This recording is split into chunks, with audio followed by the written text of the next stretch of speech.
Annual fees 14,000 से 18,000 pound है। इसका आपको 50 से 60% पाकिस्तान से इनिशियल डिपॉजिट करवाना पड़ता है।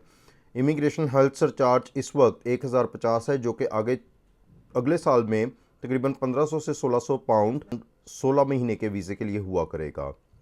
टीबी टेस्ट की कॉस्ट है जो कि तकरीबन 10 से 15,000 रुपये है।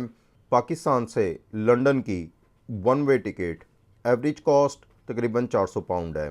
बैंक स्टेटमेंट की रिक्वायरमेंट पाकिस्तानी 60 लाख रुपए से 80 लाख रुपए तक के दरमियान है।